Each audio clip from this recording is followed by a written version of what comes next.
Hello guys and welcome to a new episode of the Football Show. As today we're going to talk about yesterday's Premier League games, also today's Premier League games, and also we're going to talk about games from other European leagues that happened yesterday and will happen today, 11th and 12th of April 2026. So let's get started. Let's start with yesterday's games in the Premier League. First game, it was a 12:30 kickoff between Arsenal and Bournemouth. And Bournemouth with a shocking 2-1 win over Arsenal at the Emirates. Yeah, it was shocking, considering Arsenal are leading the Premier League. Considering Bournemouth are, let's be honest, they are, they are unbeaten in the last, the last game they lost was against Arsenal on early January, but they drew their last 5 games. And you look at this Arsenal side, they're at home, they bounce back against Sporting Lisbon and you think like, okay, they should go on and win the game. But wow, that was a dreadful performance. First of all, let me give credit to Bournemouth, because I don't think they had to play that great, to be honest with you, to win this game, because Arsenal were really awful. Bournemouth, I don't think they had to be really outstanding.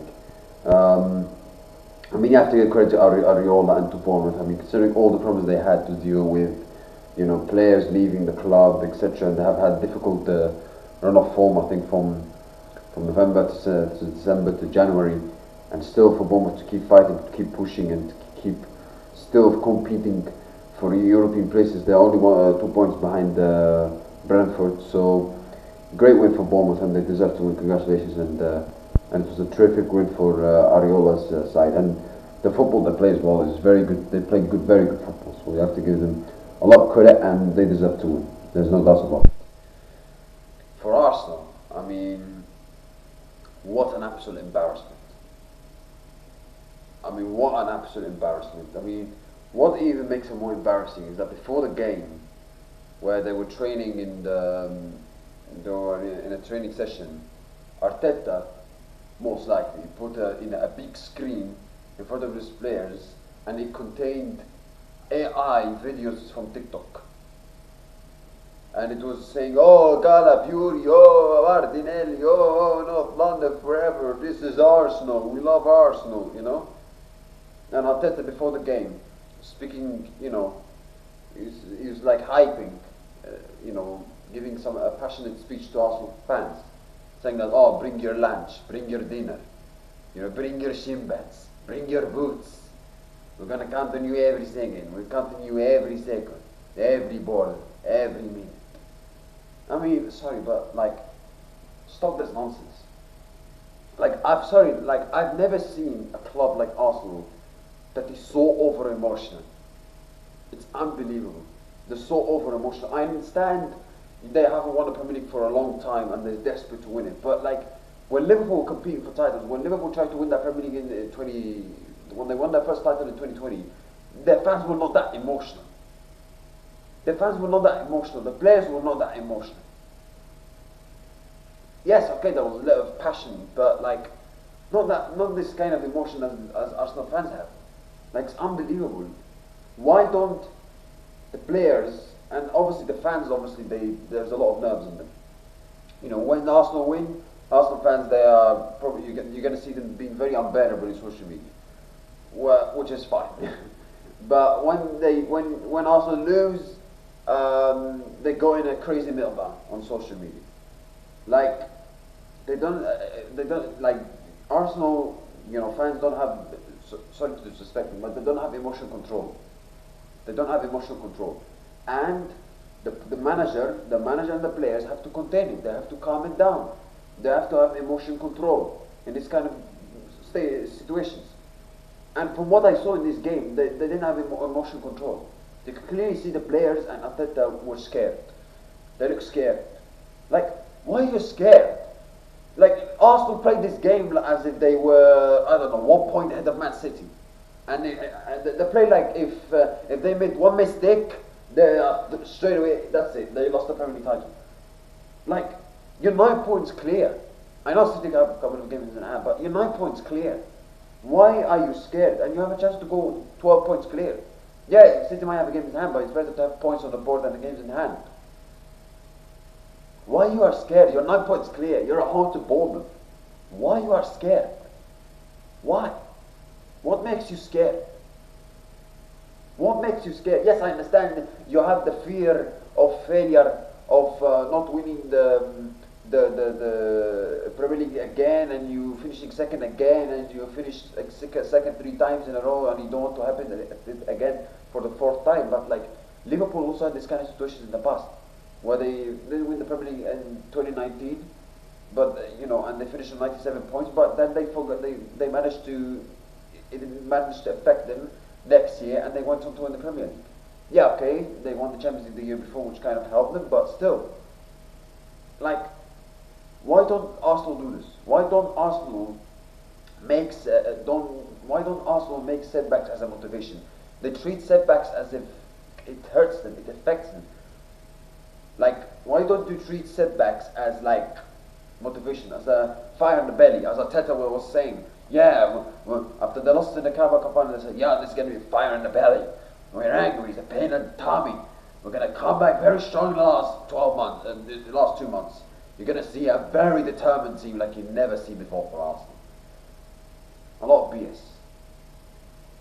A lot of BS that it was. Listen, Arsenal could still go on and win the Premier League, but like, why do you have to make it harder for yourself like this? Why? Why do you have to make it so hard, so difficult for you? Why do you have to make it so difficult? Why? You're 9 points clear. Like, it's not like you're 1 point ahead and you are 1 game away from everything being destroyed. And it was a terrible performance. Like, if you look at the XG, they had 0.18 XG goal from open play. 0.18 against Bournemouth at home. Like Arsenal were terrible as well. Yes, you could criticise Arteta because he got it massively wrong. The players were terrible. Ben White, what was he doing for the first goal? Havertz, not good enough. Gyökeres didn't get not enough service. Lewis Kelly, not good enough. Madueke, not good enough. And you look at those players, they were scared. Why you are scared? Why? Why you are scared? And listen, I know a lot of Arsenal players they don't have much experience of winning the Premier League, but like, you look at players like Kai Havertz. He won the Champions League. He's got a Champions League final. He's got experience, and he played terribly.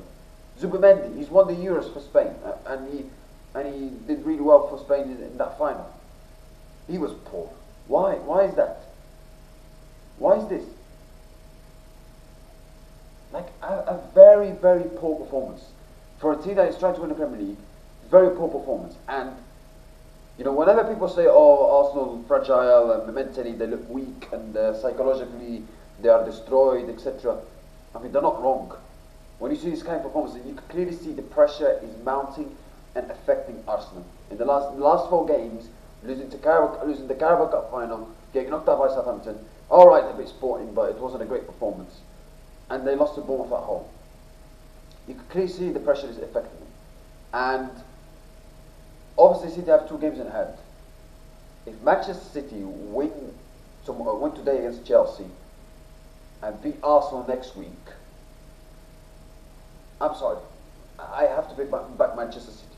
I still think Arsenal will win right now, the title, because I'm not sure on City as well. I'm not sure if City are going to win every single game from now to the season, because City are not that. Let's not forget, this is not the same. This is not the City of the past. This is not the Manchester City that who are at their best. But like, this Arsenal side, like, even like, yeah, okay, they're in a commanding position. I tell you right now, if any other team, like let's say Liverpool under Jurgen Klopp, or Chelsea under Jose Mourinho, or Arsenal under Arsene Wenger, were in this position that Arsenal are in right now, they would get it done. They would get it done. You look at this Arsenal side and their level of scare, and I have to say, it also not only comes from the players, from the fans, because they're too emotional, as I said, but it also comes from the manager. Arteta, like, always, shouting and jumping up and down on the touchline and saying in a press conference, you know, bring your skin pass, bring your this, bring your that, bring your that. Like, yeah, okay, be passionate, but like, calm. You need calmness sometimes. You need to calm down. Don't exaggerate. That's what Arsenal do and Arteta do, and the fans. They exaggerate. Such a terrible performance for Arsenal. Very, very poor. And I tell you right now, if Arsenal, considering Arsenal were in contention of winning 4 trophies, I think 3 weeks ago, if they go from potential winning the quadruple to absolutely winning nothing, I think Arteta might have to get sacked. I'm not joking. Arteta might have to get sacked because you can't to finish second 4 times in a row and not win a trophy for the last 6-7 years, and you don't want to exclude the Community Shield, obviously, and you spend all this money and you don't win trophies and you still don't deliver anything.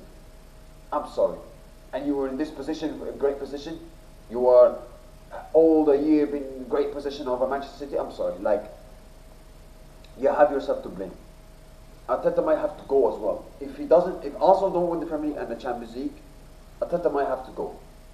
Because if they don't win this Premier League title and the Champions League, not only the criticism they're going to get is absolutely through the roof, of course.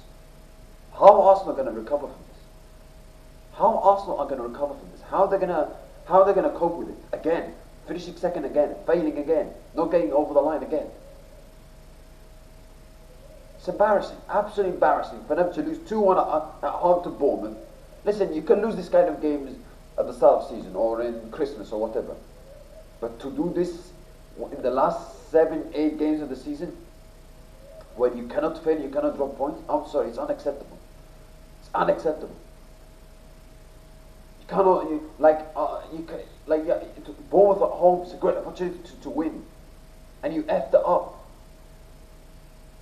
I have to say, if City win next week and today, next week against Arsenal, today against Chelsea, I'm backing City to win the title. Because this Arsenal side, mentally, they're going to collapse.